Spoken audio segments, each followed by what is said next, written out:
আমাদের প্রভু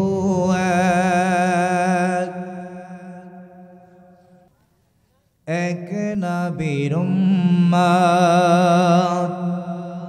জীবন বিধান ঐশী বাণী কোরআন। আমাদের প্রভু এক নবীর উম্মত জীবন বিধান ঐশী বাণী কোরআন। তবে কেন এক নাও হে মুসলমান, এক করিয়া আহ্বান। তবে কেন এক নাও হে মুসলমান, এক করিয়া আহ্বান। আমাদের প্রভু এক নবীর উম্মত জীবন বিধান ঐশী বাণী কোরআন। তবে কেন এক নাও হে মুসলমান, এক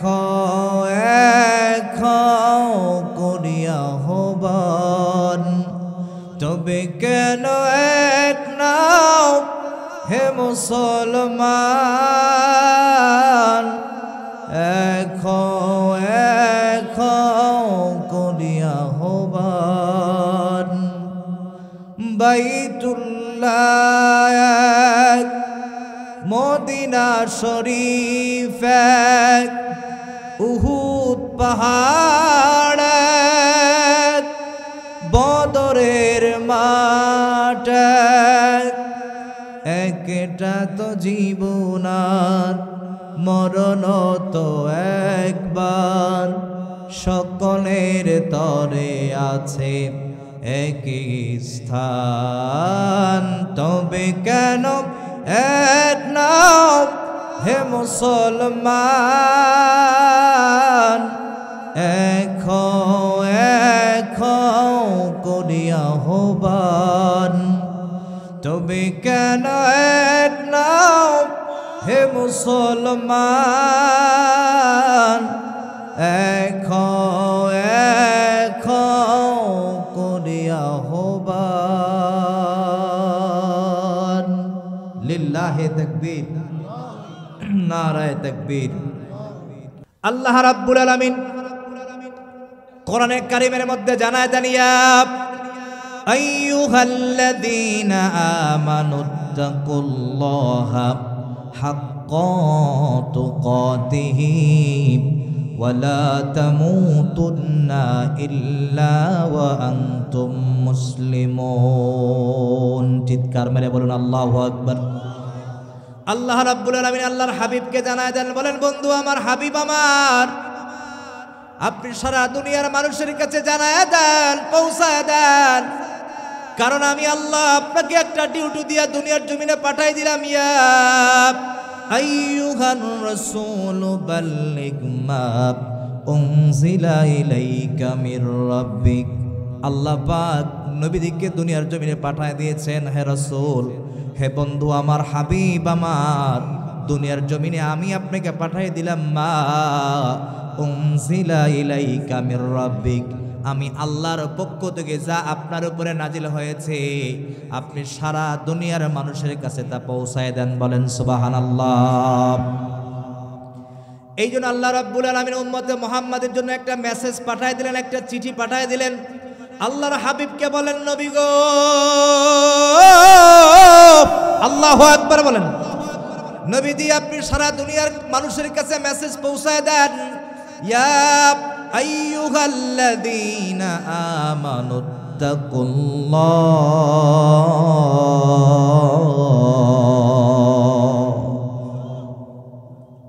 নবীজি আপনি বলেন যারা ঈমানদার, যারা ঈমানদার, যারা ঈমানদার, আপনি তাদেরকে মেসেজ পৌঁছায় দেন, ইত্তাকুল্লাহ, তারা যেন আমি আল্লাহকে ভয় করে।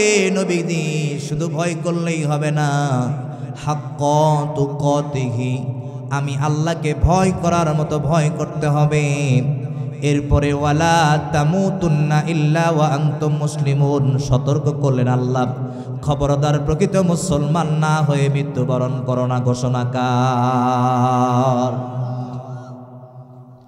সম্মানিত প্রিয় ভাইয়ের আমার, খেয়াল করতে হবে, পর্দার আড়াল থেকে যে মায়েরা শুনছেন দেখছেন, মা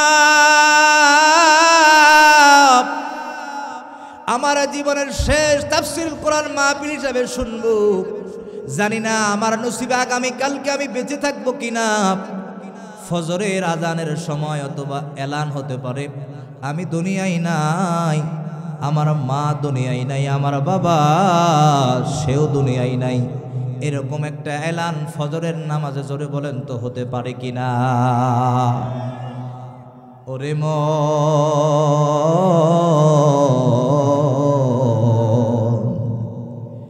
তুই মরিলে কান্দিবে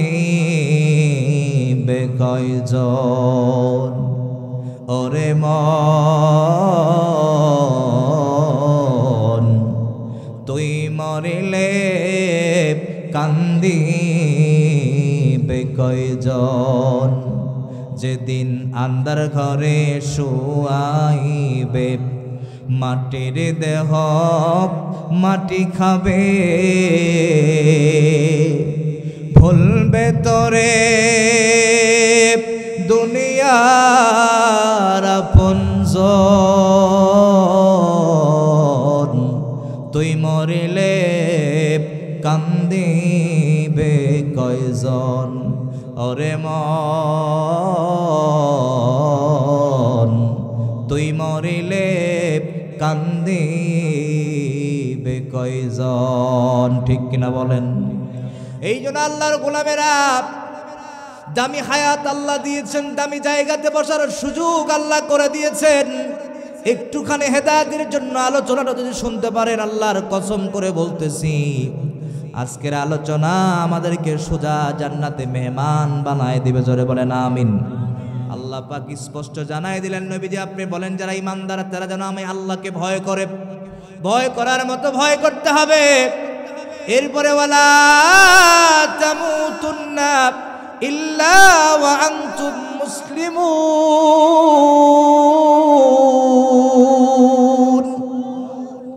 খবরদার খবরদার খবরদার, প্রকৃত মুসলমান না হয়ে মৃত্যুবরণ করো না। প্রকৃত মুসলমান না হয়ে যদি কবরে আসো, আল্লাহর আযাব আর গজব, জোরে বলেন তো আছে না নাই? আল্লাহর আযাব থেকে বাঁচার জন্য, আল্লাহর গজব থেকে বাঁচার জন্য, জাহান্নামের আগুন থেকে বাঁচার জন্য আল্লাহ রাব্বুল আলামিন নবীকে মেসেজ দিয়েছিলেন, ও নবী গো, দুনিয়ার কোন গুনাহগার, দুনিয়ার কোন ফাসিক, দুনিয়ার কোন ফুজ্জার আমি আল্লাহর জান্নাতের মেহমান হতে পারবে না। নিষ্পাপ মুসলমান যারা কবরে আসবে তাদের জন্য কেবল আমি আল্লাহর জান্নাতের ঘোষণা দিলাম। এই কারণে মানুষ কিভাবে গুনাহমুক্ত জিন্দেগি গঠন করতে পারবে, এই কারণে আমি আল্লাহ সর্বপ্রথম এই আয়াতের ভিতরে দুইটা কথার নির্দেশ দিয়েছি। এক নম্বর, আমি আল্লাহকে ভয় করার মতো ভয় করবে। দুই নম্বর, মুসলমান না হয়ে কবরে আসবে না। এই দুইটা মেসেজ আমি আল্লাহ তাআলা দিলাম। এই মেসেজের অন্তর্ভুক্ত হবে যারা, এই দুইটা ইবাদত করবে যারা, আমি আল্লাহ ঘোষণা দিলাম জীবনে কোনো জিন্দেগিতে তারা পাপাচারে লিপ্ত হতে পারবে না। এই জন্যই আল্লাহ বলেন ইত্তাকুল্লাহ, আমি আল্লাহকে ভয় করো মুমিন মুত্তাকি ইমানদার, আমি আল্লাহকে ভয় কর, আমি আল্লাহকে ভয় কর। আমি আল্লাহকে ভয় করার ট্যাবলেট যেই ব্যক্তি সেবন করবে, যেই ব্যক্তি গ্রহণ করবে, যেই ব্যক্তি হজম করতে পারবে, জীবনে তার দ্বারা গুনাহ করা সম্ভব নয়। আল্লাহর বান্দারা, যখন আপনি আল্লাহকে ভয় করবেন, তাকওয়া অর্জন করবেন, যখন কোনো গুনার কাজ করতে যাবেন, তখন আপনাকে ওই তাকওয়া, ওই ভয় তখন সাথে সাথে স্মরণ করে দিবে, ও আল্লাহর গোলাম, তুমি নাকি আল্লাহকে ভয় করো, আল্লাহকে ভয় পাও, তুমি যে হালতেই যেই শুরুতেই গুনাহ করো না কেন, এমনকি 18 ফুট পানির তলদেশেও তুমি যদি গুনাহ করো, ঘরের জানালা দরজা বন্ধ করে দিয়ে যদি গুনাহ করো, তারপরেও দুনিয়ার কোনো মানুষ না জানলেও একজন জানবে। আওয়াজ করে বলেন তিনি কে? আরো জোরে বলেন তিনি কে? একজন মানুষ ঘরের ভিতরে জানালা বন্ধ করে দিয়েছে, দরজা বন্ধ করে দিয়েছে, ঘরের ভিতরে আমার মা নাই, ঘরের ভিতরে আমার বোন নাই, ঘরের ভিতরে আমার বাবা নাই, ঘরের ভিতরে আমার নেত্রী নাই, ঘরের ভিতরে আমার নেতা নাই। ওই সময় যদি মনে করি দুনিয়ার কোনো মানুষ যেহেতু আমাকে দেখছে না, পাপ পাপাচারে লিপ্ত হব, দুনিয়ার কোনো মানুষ খবর পাবে না। ওই মানুষটার ভিতরে যদি তাকওয়া হৃদয়ের হৃদকল্পের ভিতরে যদি থেকে থাকে, আল্লাহর কসম ওই তাকওয়া স্মরণ করে দিবে। দুনিয়ার কোনো মানুষ না জানলেও একজন জানে। জোরে আওয়াজ করে বলেন তিনি কে? পাপ কাজে লিপ্ত হয়েছেন, দুনিয়ার কেউ জানে না, জানেন কে? সবাই বলেন জানেন কে? এই জন্য রব্বুল আলামিন বলেন আল্লাহকে ভয় করো, আল্লাহকে ভয় করো। যদি এই গুণ তুমি অর্জন করতে পারো, মুমিন জান্নাতে যাওয়ার পথ তোমার জন্য আমি আল্লাহ তাআলা সহজ করে দেব। সুবহানাল্লাহ পড়েন। এ মুসলমান, ভয় করতে হবে আল্লাহকে। র‍্যাবকে ভয় করে লাভ নাই, পুলিশকে ভয় করে লাভ নাই, জেল জরিমানার ভয় করে লাভ নাই। আমরা ভয় করব একজনকে। জোরে বলেন তিনি কে? এই আল্লাহর ভয় যদি আমার দিলে বসাতে পারি, আল্লাহর কসম করে বলতেছি, দুনিয়ার কোন অপশক্তি আমাকে জাহান্নামের দিকে ধাবিত করতে পারবে না। কথা বলেন ঠিক কিনা? কিন্তু আফসোস আর পরিতাপের বিষয় হলো, আমাদের কাছ থেকে তাকওয়া ছিনে নেওয়ার জন্য এক শ্রেণীর লাল চামড়ারা দাঁড়িয়ে গেছেন। ঠিক কিনা? আওয়াজ করে বলেন। ওই জন্য তারা মাঝে মাঝে র‍্যাবের ভয় দেখায়, রবের ভয় দেখায় না। ঠিক কিনা বলেন? এই জন্য তারা র‍্যাবের ভয়ে সাময়িক সময়ের জন্য মিথ্যার আশ্রয় নেয়, ঈমান ছেড়ে দেয়, মিথ্যা কথা বলে, এমনকি আলেমদের বিরুদ্ধেও মাঝে মাঝে এরা মিথ্যা সাক্ষী দেয়, শুধুমাত্র র‍্যাব থেকে বাঁচার জন্য। ঠিক কিনা? আওয়াজ করে বলতে হবে। আমাদের দেশের বাংলার জমিনে যখন আল্লামা সাঈদীকে শহীদ করে দেওয়া হলো, হাজার হাজার আলেমদেরকে যখন মিথ্যা মামলা দিয়ে জেলখানায় ভরে দেওয়া হলো, অনেক মুসলমানরা তখন স্লোগান দিয়েছিল, হুজুরদের দোষ অপরাধ না থাকলে এমনি কি আওয়ামী লীগ সরকার বন্দী করে রেখেছে? এটা সাময়িক অসত্য কথা, মিথ্যা কথা। ঠিক কিনা বলেন? ওই জেলে যেন আমাকে যেতে না হয়, যেন মানুষের সঙ্গে তাল মিলিয়েছি, আসলে এটা সত্যি কথা ছিল না। এই জন্য রব বলেন, র‍্যাবের ভয় বাদ দাও, পুলিশের ভয় বাদ দাও, চিতা কোবরার ভয় বাদ দাও, বিজিবির ভয় বাদ দাও, একজনের ভয় তোমার সিনায় ঢোকাও, দুনিয়াতেও শান্তি, পরকালে শান্তি। ঠিক কিনা বলেন? একজন হিন্দু আল্লামার বিপক্ষে সাক্ষী দেওয়ার জন্য তাকে টাকার লোভ দেখানো হয়েছিল। একজন হিন্দু হয়েও সাক্ষী দিতে পারে নাই, অস্বীকার করেছে। আর মুসলমানরা তার বিরুদ্ধে মিথ্যা মামলা দায়ের করে মিথ্যার সাক্ষী দিয়া তাকে 13টা বছর পর্যন্ত জেলখানায় পচে মরতে হলো। ঠিক কিনা? আওয়াজ করে বলেন। নিজে কি ইমানদার দাবি করে, এরা আব্দুল্লাহ বিন ওবায়ের বংশধর, কোনো সন্দেহ নাই। ঠিক কিনা বলেন? দেখতে নবীর মতো পাগড়ি মাথায় দেয়, জুব্বা গায়ে লাগায়, দাড়ি রাখে, আসলে দেখতে মনে হয় মুসলমান, ইমানদার, পাক্কা আল্লাহওয়ালা। কিন্তু আল্লাহর কসম, ওরাই হলো পৃথিবীর সবচেয়ে হারামখোর, হারামজাদা। ঠিক কিনা? আওয়াজ দিয়ে বলেন। মুসলমান ভাইয়েরা আমার, খুব লম্বা সময় আমার হাতে নাই, লম্বা আমি করব না, শুধু কথাটা গোছাবার চেষ্টা করছি, খেয়াল করে শুনতে হবে। আল্লাহর ভয় এমন একটা ট্যাবলেট, এমন একটা পাওয়ারফুল ট্যাবলেট, যে ব্যক্তি একবার সেবন করবে, ইন্তেকালের পরে রব্বুল আলামিন সোজা তাকে জান্নাত পাঠায় দিবেন। বলেন সুবহানাল্লাহ।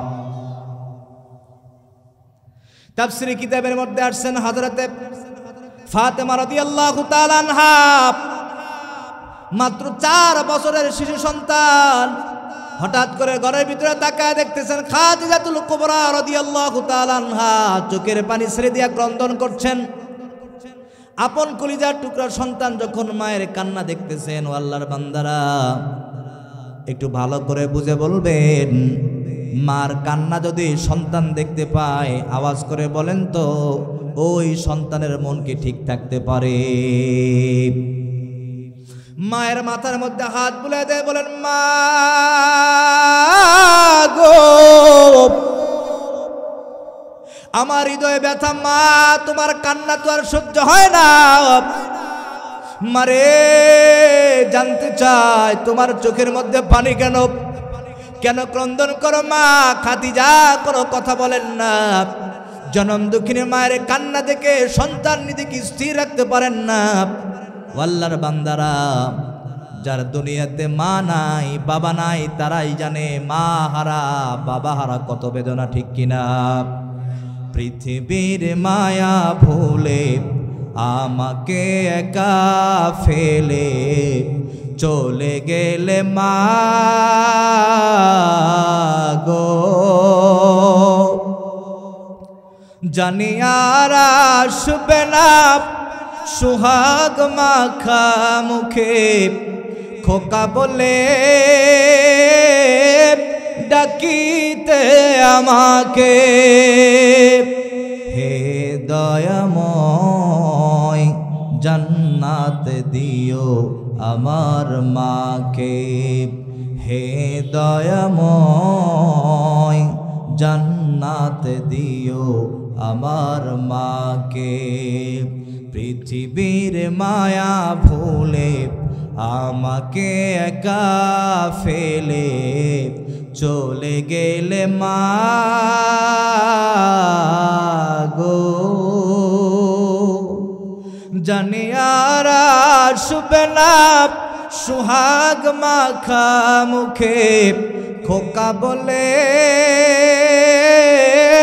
ডাকিতে আমাকে।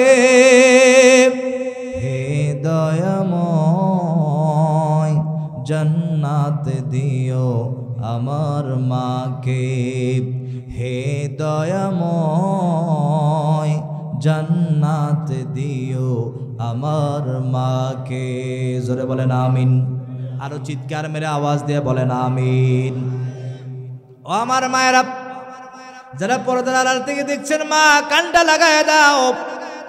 আল্লাহর ভয় তাকওয়া অর্জন করলে আপনাকে কোন পর্যন্ত আল্লাহ নিয়ে যেতে পারেন। কলিজার টুকরার সন্তান হযরতে ফাতেমা রাদিয়াল্লাহু তাআলা আনহা মাকে এতবার করে অনুরোধ করলেন, বিনয় করলেন। মা কি বলছেন, মা তোমার চোখের মধ্যে পানি কেন? মা কোনো কথা বলেন না। মা যখন সন্তানের কথা শোনেন না, শেষ পর্যায়ে ফাতেমা রাদিয়াল্লাহু তাআলা আনহা কাঁদতে কাঁদতে চোখের পানিগুলো মুছতে মুছতে চলে গেলেন হুজরা মোবারকে। হুজরা মোবারকে গিয়ে দেখতেছেন আল্লাহর নবী বিশ্ব নবী সাল্লাল্লাহু আলাইহি সাল্লাম সাহাবাদেরকে নিয়ে বয়ান করতেছেন। পাশেই ছিল একটা খুঁটি, সেই খুঁটির সঙ্গে পিঠটা লাগায় দিয়া কলিজার টুকরা সন্তান ফাতেমা চোখের পানি ছেড়ে দিয়া ক্রন্দন করতেছে। একজন সাহাবা এই দৃশ্য দেখার পরে নবীজিকে ইশারা দিয়ে বললেন, ইয়া রাসূলুল্লাহ, ইয়া হাবিবাল্লাহ, আপনার আদরের কন্যা হযরতে ফাতেমা রাদিয়াল্লাহু তাআলা আনহা চোখের পানি ছেড়ে ক্রন্দন করতেছে। নবীজি আর দেরি করলেন না, সাথে সাথেই চলে আসলেন। কারণ নবীজি ৬৩ বছরের জিন্দেগিতে ফাতেমাকে এত বেশি ভালোবাসতেন। নবীজি কোনোদিন ফাতেমাকে ফাতেমা বলে ডাকতেন না। নবীজি ৬৩ বছরের জিন্দেগিতে যতদিন তিনি জীবিত ছিলেন ফাতেমাকে মা বলে ডাকতেন। এর কারণ হলো তাফসীরের কিতাবের মধ্যে উল্লেখ করেছেন, ফাতেমার গঠন, ফাতেমার আকৃতি, ফাতেমার সমস্ত সৌন্দর্য আল্লাহ রাব্বুল আলামিন আমেনার মতো সৌন্দর্য দান করে দিয়েছেন। বলেন সুবহানাল্লাহ। আমেনার চেহারা যেমন সুন্দর ছিল, ফাতেমার চেহারা তেমন সুন্দর ছিল। আল্লাহু আকবার বলেন। ফাতেমার আকৃতি যেমন ছিল, আমেনার আকৃতি তেমন ছিল। এই জন্য যখন বিশ্বনবী ফাতেমার দিকে তাকাতেন মনে হতো আমার সামনে ফাতেমা দাঁড়িয়ে নয়, বরং আমার সামনে আমার জনম দুঃখিনী মা আমেনা দাঁড়িয়ে রয়েছেন। বলেন সুবহানাল্লাহ। এই জন্য ফাতেমা রাদিয়াল্লাহু তাআলা আনহাকে সব সময় তিনি মা বলে ডাকতেন। এই জন্য ফাতেমাকে খুব বেশি মহাব্বত করতেন। ফাতেমার চোখের পানি আল্লাহর নবী সইতে পারতেন না। ফাতেমাকে কোলে উঠায় নেয়া নবীজি গালের মধ্যে চুমু দেয়, কপালের মধ্যে চুমু দেয়, ডাকতে বলেন মারে তোমার চোখের মধ্যে পানি কেন জানতে চাই। ফাতেমা বললেন বাবা মা ঘরের ভিতরে ক্রন্দন করে, মাকে এতবার করে বললাম মা কেন ক্রন্দন করেন, কেন চোখের পানি ছেড়ে দেন। বাবা গো এত চেষ্টা করেছি, মা আমার সাথে কোনো কথা বলছে না, এই জন্য আমার চোখের পানি, মার কান্না দেখে আমি নিজেকে থামাতে পারি নাই। বাবা গো চলে আমার মার কি হয়েছে দেখবেন। চলে গেলেন বিশ্বনবী সাল্লাল্লাহু আলাইহি ওয়াসাল্লাম, নিজ ঘরের মধ্যে তাশরীফ আনলেন। তাকায় দেখতেছেন বালিশের সঙ্গে কানটা লাগায় দিয়া, বুকটা ভিজায়া অঝর নয়নে চোখের পানিগুলো ছেড়ে দিয়ে ক্রন্দন করছেন। স্বামী বিশ্বনবী আস্তে করে তার উরুর কাছে বসে বললেন, মাথার মধ্যে হাত বুলাই দিলেন, বললেন খাদিজা তোমার চোখের মধ্যে পানি কেন জানতে চাই। তুমি কি কোনো কথায় ব্যথা পেয়েছো নাকি কোনো কাজে কষ্ট পেয়েছো কিনা। ও খাদিজা কিছুদিন পূর্বে তুমি অসুস্থ ছিলা, আবার তুমি অসুস্থ হয়েছো কিনা জানতে চায়। খাদিজা শুধু কান্দে, কোনো কথা বলে না। বিশ্বনবী এক পর্যায়ে বললেন, ও খাদিজা আল্লাহর ইজ্জতের কসম কি কারণে তোমার চোখের পানি আমি বিশ্বনবী জানতে চাই। খাদিজা কুবরা রাদিয়াল্লাহু তাআলা আনহা বললেন, নবীজি যদি আপনি আমার তিনটা কথা মানতে পারেন, তিনটা কথা যদি শ্রবণ করতে পারেন, তিনটা ওয়াদা যদি আপনি স্বীকৃতি দিতে পারেন, তাহলে আমি খাদিজা বলে দিলাম আমার কান্না থেমে যাবে। না হলে যতদিন আল্লাহ আমাকে বেঁচে রেখেছেন ততদিন আমি এইভাবে কেঁদেই যাব। সুবহানাল্লাহ বলেন। আল্লাহ ও গো আল্লাহ ক্ষমা করে দাও, মাফ করে দাও। আল্লাহ ও গো আল্লাহ ক্ষমা করে দাও, মাফ করে দাও। সবাই আল্লাহ ও গো আল্লাহ ক্ষমা করে দাও, মাফ করে দাও। যতদিন এই জীবন বিনা বাঁচিবে সুপথে চালাও, মাফ করে দাও। তোমাকে না দেখিয়া নবীকে না চিনিয়া ঈমান এনেছি তবুও, তোমাকে না দেখিয়া নবীকে না চিনিয়া ঈমান এনেছি তবুও। এই ওসিলায় রহমত দয়া দিলাও, সুপথে চালাও, মাফ করে দাও। আল্লাহ ও গো আল্লাহ ক্ষমা করে দাও, মাফ করে দাও। সবাই বলেন আমিন। ওই আল্লাহর ক্ষমা, আল্লাহর রহম, আল্লাহর দয়ার দরকার জোরে বলেন তো আছে না নাই? আল্লাহর রহম ছাড়া, আল্লাহর দয়া ছাড়া কোনো মানুষ আল্লাহর জান্নাতে যেতে পারবে না, ঠিক কিনা? আওয়াজ দিয়ে বলেন। এই জন্য যখন সুযোগ পাবো একজনের নাম নিব, একজনের রহমের আশা করব, চিৎকার মেরে বলেন তো তিনি কে? হযরত খাদিজা শর্ত লাগাই দিলেন, নবী গো আমার কান্না বন্ধ হবে তখন, তিনটা শর্ত মেনে নেবেন যখন।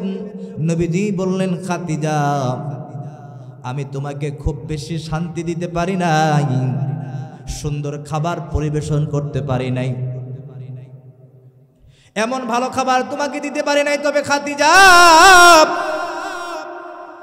তুমি আমাকে তিনটা কথা বলবা, আমি স্বামী হিসেবে মানতে পারবো না।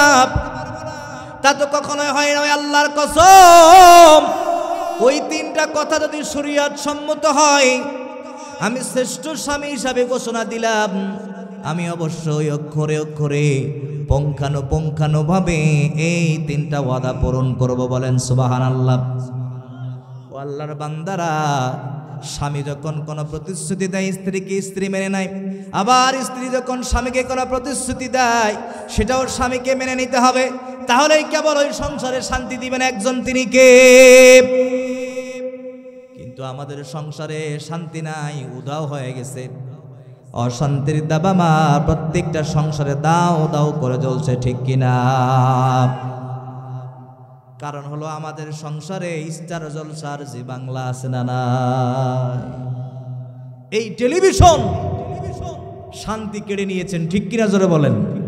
রাতে দেখতে পারে নাই কোনো সিরিয়াল, সকালবেলা ফজর পড়ে, ফজরের সালাত তো দূরের কথা, রাত্রে যা দেখে নাই দিনের বেলা তা কাজা আদায় করে, ঠিক কিনা জোরে বলেন।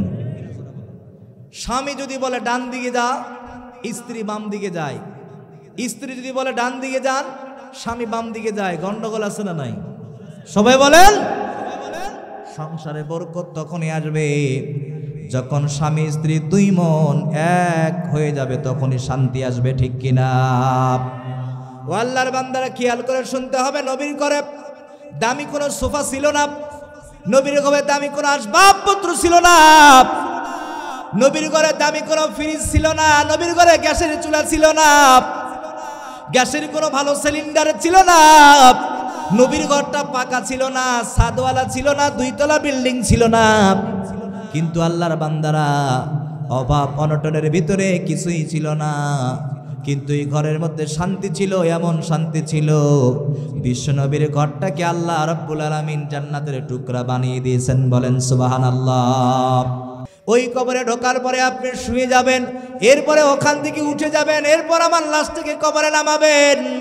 ইয়া রাসূলুল্লাহ, ইয়া হাবিবাল্লাহ, আমার 3 নম্বর বক্তব্য হলো, দুনিয়ার সব মানুষ যখন হাতের মধ্যে এক মুষ্টি মাটি নিয়ে যখন কবর দিয়ে সবাই একা একা চলে আসবে, ইয়া রাসূলুল্লাহ, ইয়া হাবিবাল্লাহ, সবাই কবর থেকে চলে যাবে, আপনি কবর থেকে চলে যাবেন না। ওই মুনকার নাকিরের 3টা প্রশ্নের যথার্থ জবাব আপনি স্বামী হিসাবে দিয়ে দিবেন, সুবহানাল্লাহ। ও আল্লাহর বান্দারা, আপনাকে মরতে হবে কি হবে না? আমি বক্তা হলো, আমার মরণ আছে না নাই? ও আল্লাহর গোলামেরা, সবাইকে একদিন মৃত্যুবরণ করতে হবে।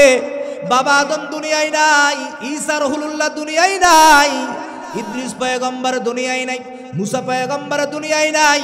আল্লাহর গোলামেরা, আমাদের নবী, বিশ্ব নবী, আখিরি জামানার পয়গম্বর নবীজি সাল্লাল্লাহু আলাইহি ওয়াসাল্লাম, তিনিও দুনিয়ার জমিনে নাই, তিনিও ইন্তেকাল করেছেন। আমাদেরকে ওই কবরে যেতে হবে কি হবে না? একদিন তোমারি নাম মসজিদে হবে এলান, একদিন তোমারি নাম মসজিদে হবে এলান।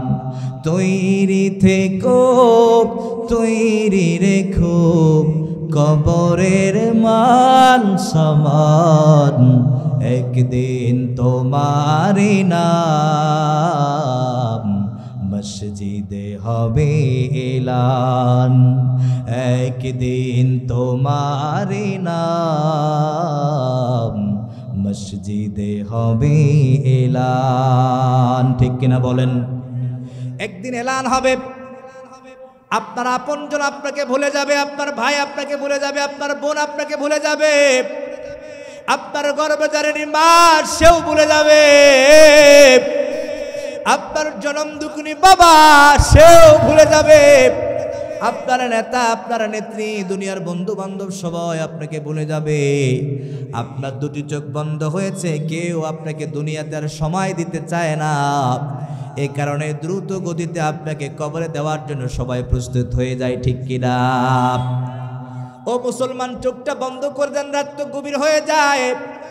চোখটা বন্ধ করে দিয়ে অন্তর দিকে এলকা করেন, আল্লাহ, আমি তো আল্লাহর গোলাম, ওই কবরের মাল সামান আমি প্রস্তুত করতে পারছি কিনা?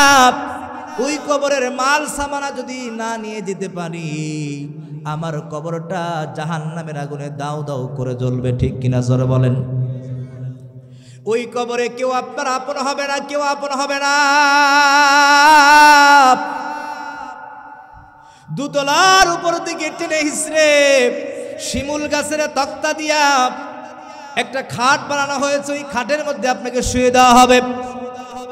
আপনজনরা আপনার কাফন পরানোর জন্য তৈরি হয়ে যাবে। আপনজনরা এলান দিয়ে দিবে কখন জানাজার নামাজ হয়ে যাবে। জানাজার নামাজে ইমাম একটু বয়ান করতেছে, লম্বা দীর্ঘ হওয়ার কারণে মাঝখান থেকে সিগন্যাল দেয় অনেক লম্বা হয়ে গেছে, তাড়াতাড়ি দাফন কাফন করা লাগবে। ঠিক কিনা জোরে বলেন? এতটুকু সময় দুনিয়ার কোনো মানুষ দিতে চায় না। আপনার দুটি চোখ যখন বন্ধ হয়ে গেল, আপনার কোনো দাম নাই।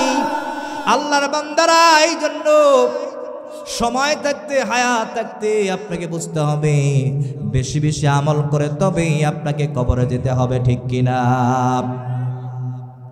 মরণের কথা শোনার পরে নবীজির কলিজার স্থির থাকতে পারল না।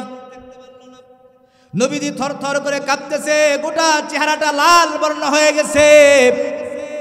নবীজি বললেন খাদিজা, দুঃখের দিনের বন্ধু তুমি আমার, দুঃখের দিনের সাথী আমার। নবীজিকে যখন কাফের বেঈমানেরা রক্তাক্ত করে জমিনে ফেলে রেখে দিয়েছে, ওই সময় খাদিজা আমার রক্তগুলো তুমি পরিষ্কার করে দিয়েছো, মুছে দিয়েছো। আবু জাহেল আমাকে রক্তাক্ত করে জমিনে কাত করে শুয়ে দিয়েছে। খাদিজা আমাকে আদর যত্ন করে ঘরে টেনে নিয়ে এসেছো। খাদিজা ওই উঁচু পাহাড়ের উপরে আমি আল্লাহর নবী ধ্যানমগ্ন অবস্থায় ছিলাম, তুমি মহিলা মানুষ হয়ে পায়ে হেঁটে দূর বেগে ওখানে গিয়ে আস্তে আস্তে করে 100 মাইল পাড়ি দিয়ে তুমি আমাকে খাবার দিয়ে এসেছো। খাদিজা আমি তোমাকে বড্ড ভালোবাসি, তুমি যদি দুনিয়া থেকে বিদায় হও আমি নবী সইতে পারবো না। সুবহানাল্লাহ পড়েন। কিন্তু খাদিজারে, আমারও 3টা প্রশ্ন আছে, আমি তোমার কাছ থেকে ব্যাখ্যা জানতে চাই। তুমি যে বলেছো 1 নম্বর আমার কাফনের জুব্বা তোমার কাফনের জন্য দেওয়া হবে, আমার পরনে একখানা জুব্বা তোমার কাফনের জন্য দিব, কারণ কি জানতে চাই। হযরতে খাদিজাতুল কুবরা রাদিয়াল্লাহু তাআলা আনহা বিশ্বনবীকে বলেন, ও নবী গো, আমার বিশ্বাস বিশ্বনবীর দেহ মোবারকের সঙ্গে যেই কাপড় লেগে আছে, জান্নাতি দেহের সঙ্গে যেই কাপড়ের সম্পর্ক, ইয়া রাসূলুল্লাহ ইয়া হাবিবাল্লাহ, আমি ইমানদার হিসাবে বিশ্বাস করি যেই পোশাক জান্নাতি চেহারার সঙ্গে লেগেছে, ওই পোশাক যদি আমার কাপড় হিসেবে দেওয়া হয়, আমাকে কবরে রাখবে সবাই মাটি চাপা দিয়ে চলে আসবে, আমার লাশটাকে পোকামাকড় সাপ বিচ্ছু ভক্ষণ করতে পারবে না। বলেন সুবহানাল্লাহ। আমার তো কবরের ভয় হয়, ওই কবরে একা একা কেমনে থাকবো, কি জবাব দিব, বড্ড ভয় হয়। আমার প্রাণপ্রিয় ভাইরা, আমার মায়েরা কানটা লাগায় দেন। 2 নম্বর প্রশ্ন নবীজি ছুড়ে দিলেন, বললেন খাদিজা আমি জানতে চাই তুমি কেন বলো তোমার লাশটাকে কবরে দেওয়ার পূর্বে ওই কবরের ভিতরে আমি শুয়ে যাব, কারণটা জানতে চাই। খাদিজা চোখের পানি ছেড়ে দেয়, বলেন ইয়া রাসূলুল্লাহ ইয়া হাবিবাল্লাহ, আপনি যদি কবরের মধ্যে শুয়ে যান, শুনেছি যখন কোনো মানুষকে কবরের মধ্যে দেওয়া হবে 40 কদম পথ মানুষ যখন অতিক্রম করে চলে যাবে, মুনকার নাকির নামক 2 জন ফেরেশতা কবরের মধ্যে আসবে। তবে তারা আসার পূর্বে ওই কবরের মাটি ওই মানুষটাকে চাপ দিয়ে দিবে, এমন জোরে চাপ দিয়ে দিবে ডান পাজরের হাড্ডিগুলো বাম পাজরের দিকে চলে যাবে, বাম পাজরের হাড্ডিগুলো এমন একটা চাপ দিবে, ডান পাজরে আসবে রাসূলুল্লাহ ইয়া হাবিবাল্লাহ, আমার বিশ্বাস হয় জান্নাতি দেহ মোবারক ওই কবরে একবার লেগে গেলে, ওই মাটির সঙ্গে লেগে গেলে আমার বিশ্বাস হয় ওই কবরের মাটি আমার সঙ্গে বেয়াদবি করতে পারবে না, আমি খাদিজাকে ওই মাটি চাপ দিতে পারবে না। বলেন সুবহানাল্লাহ। ও প্রিয় হাবিব পাগলেরই রাখছো কেন দূরে, ও প্রিয় হাবিব পাগলেরই রাখছো কেন দূরে, পাগল হইল হাবশি বেলাল পাইল তোমারে, ওই বেলালের মতো পাগল বানাও আমারে। ধরে বলেন মারহাবা। প্রিয় প্রিয় হাবিব পাগলেরই রাখছো কেন দূরে ও প্রিয় হাবিব পাগলেরই রাখছো কেন দূরে পাগল হইল ওয়াসকরণী জুব্বা দিলা তারে আমি পাগলা কিছুই চাই না চাই যে তোমারে প্রিয় হাবিব পাগলেরই রাখছো কেন দূরে ও প্রিয় হাবিব পাগলেরই রাখছো কেন দূরে জোরে বলেন মারহাবা আরো চিৎকার মেরে বলেন মারহাবা হযরতে খাদিজাতুল কুবরা রাদিয়াল্লাহু তাআলা আনহা যখন প্রশ্নের জবাব দেওয়া হলো এরপরে বিশ্বনবী বলছেন খাদিজা আমার 3 নম্বর প্রশ্ন সবাই কবর থেকে চলে যাবে আমি কেন কবরে থাকব খাদিজা বললেন নবী গো আমার দিলে তো আল্লাহর ভয় আর যারা ঈমানদার যারা মুত্তাকি যারা মুমিন তারা সর্বহালতে একজনকে ভয় করে চিল্লা বলেন তিনি কে আর জোরে বলেন তিনি কে আমার বড় ভয় হয় ওই কবরে আমি কি জবাব দিব যদি জবাব দিতে না পারি ওই কবরখানা জাহান্নামের আগুন বানায় দিবেন কে আরো চিৎকার মেরে বলেন কে আমার প্রাণের ভাইয়ের একটু খেয়াল করবার দরকার এখানে খুব গুরুত্বপূর্ণ পয়েন্ট এখানে একটা রয়েছে সেটা হলো বিশ্বনবীর সহধর্মিণী খাদিজা নবীজির সহধর্মিণী হওয়া সত্ত্বেও কবরের আযাবের ভয় করে ওই কবরের প্রশ্নের জবাব দিতে পারবে কিনা ভয় করে কারণ দিলে তো আল্লাহর ভয় আল্লাহর বান্দারা এত বড় একজন ঈমানদার মানুষ হওয়া সত্ত্বেও যদি কবরের আযাবের ভয় করে প্রশ্নের জবাব দেওয়ার যদি ভয় করে ও আল্লাহর বান্দারা নবীদের স্ত্রী চাইতো কি আমরা বড় ঈমানদার নাকি আমরা কি বড় ঈমানদার তারা দুনিয়ার জগতে জান্নাতের টিকিট পেয়েছেন তারপরেও তারা আযাবের ভয়ে ক্রন্দন করে ঠিক কিনা বলেন আশারে মুবাশশারা 10 জনের 10 জন সাহাবার মধ্যে একজন সাহাবা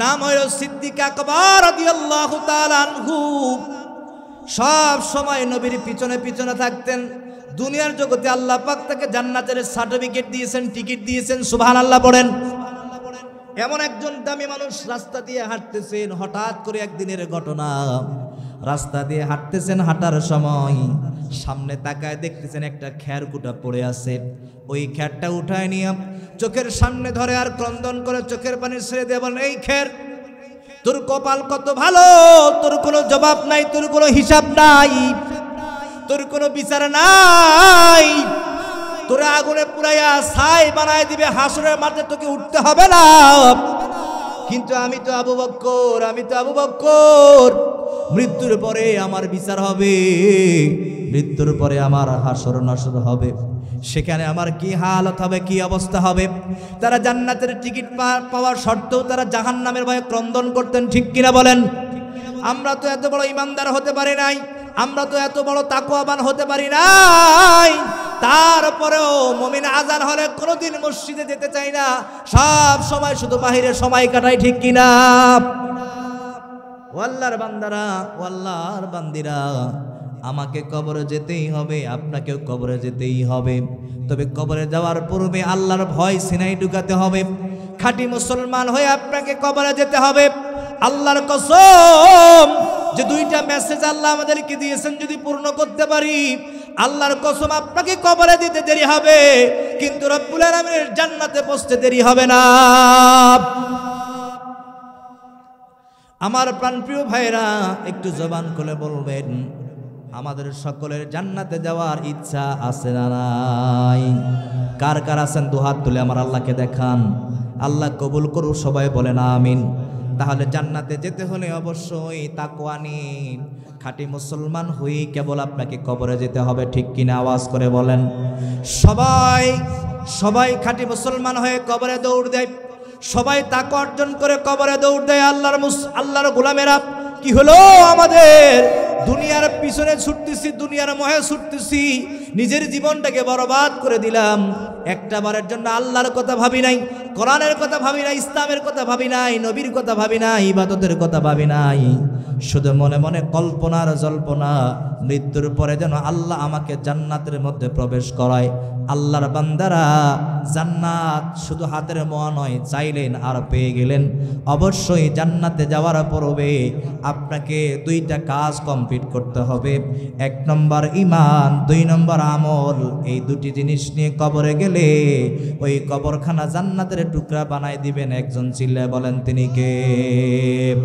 ইন্নাল্লাযীনা আমানু ওয়া আমিলুস সলিহাতি কানাত লাহুম জান্নাতুল ফিরদাউসি নুজুলা। চিৎকার মেরে বলেন আল্লাহু আকবার। আরো জোরে বলেন আল্লাহু আকবার। আল্লাহ রাব্বুল আলামিন বলছেন ইন্নাল্লাযীনা আমানু, নিশ্চয়ই যারা ঈমান এনেছে আল্লাহর উপরে, ওয়া আমিলুস সলিহাত, এরপরে আমলে সলেহ করেছে, ভালো ভালো অনেক কাজ করেছে, তাদের জন্য ঘোষণা কানাত লাহুম জান্নাতুল ফিরদাউসি নুজুলা। আল্লাহু আকবার বলেন। রব্বুল আলামিন ঘোষণা দিয়েছেন তাদের নসিবে শুধু জান্নাত নয়, বরং 8টা বড় বড় জান্নাত আমি আল্লাহ সাজিয়ে রেখেছি। তার মধ্যে সবচাইতে বড় জান্নাত জান্নাতুল ফেরদাউস আমি আল্লাহ ওই বান্দা বান্দির নসিবে দান করে দেব। বলেন সুবহানাল্লাহ। এজন্য অবশ্যই ঈমানের পরে আমলের দরকার। জোরে বলেন তো আছে না নাই? চিৎকার মেরে বলেন আছে না নাই? তারা যদি জান্নাতের টিকিট পাওয়ার পরেও এত আর্তনাদ করে কবরে কি হবে, ওই কবরের চিন্তা আমাদের সিনায় রাখার দরকার আছে না নাই? সবাই বলেন। এই জন্য আপনার জীবনটাকে কোরআন দিয়ে সাজাতে হবে। কে বলেছেন? সবাই বলেন কে বলেছেন? রব্বুল আলামিন বলেন ইন্নাহু লাকুরআনুন কারীম। চিৎকার মেরে বলেন আল্লাহু আকবার। এই কোরআন নাজিল করে আল্লাহ পাক এই কোরআনকে বলেছেন নিশ্চয়ই এটা সম্মানিত কিতাব। মানুষ যদি দুনিয়াতে আখিরাতে সম্মান আর ইজ্জতবান হতে চায়, অবশ্যই তাকে তার জীবনটাকে কোরআন দিয়ে সাজাতে হবে। ঘোষণাকার, আরো জোরে বলেন ঘোষণাকার। আল্লাহ রাব্বুল আলামিন জানায় দিয়েছেন, ও আল্লাহর গোলামেরা, এই কারণেই যেই জায়গাতে, যেই সমাজে, যেই মহল্লাতে কোরআনের মাদ্রাসা আছে, সেটা মহিলা হোক কিংবা পুরুষ হোক, সেই মাদ্রাসাকে মহাব্বত করা, ভালোবাসার দরকার। জোরে বলেন তো আছে না নাই? আল্লাহকে যে পাইতে চায় হাজার থেকে ভালোবেসে, আল্লাহকে যে পাইতে চায় হাজার থেকে ভালোবেসে, আরশ কুরসি লৌহ কালাম, আরশ কুরসি লৌহ কালাম না চাহিতে পেয়েছে সে, হাজার থেকে ভালোবেসে আল্লাহকে যে পাইতে চায় হাজার থেকে ভালোবেসে। ঠিক কিনা বলেন? এই জন্য নবীকে মহাব্বত করতে হবে। আর নবীকে যারা মহাব্বত করি, নবীদের সুন্নত, নবীদের আদর্শ যেখানে জিন্দা করা হয়, সেই জায়গাগুলো হলো মাদ্রাসা। ঠিক কিনা বলেন? এই মাদ্রাসাকে যারা মহাব্বত করবে, ভালোবাসবে, তারা যেন কোরআনকেই মহাব্বত করলো, কোরআনকেই ভালোবাসলো। আর যারা কোরআনকে মহাব্বত করলো, ভালোবাসলো, আল্লাহ রাব্বুল আলামিন দুনিয়াতে এবং আখিরাতে তার সম্মান বাড়ায় দিয়া রব্বুল আলামিন তার 4 ইঞ্চি কপালে একটা জান্নাতের সিট বরাদ্দ করে দেয়। সুবহানাল্লাহ বলেন।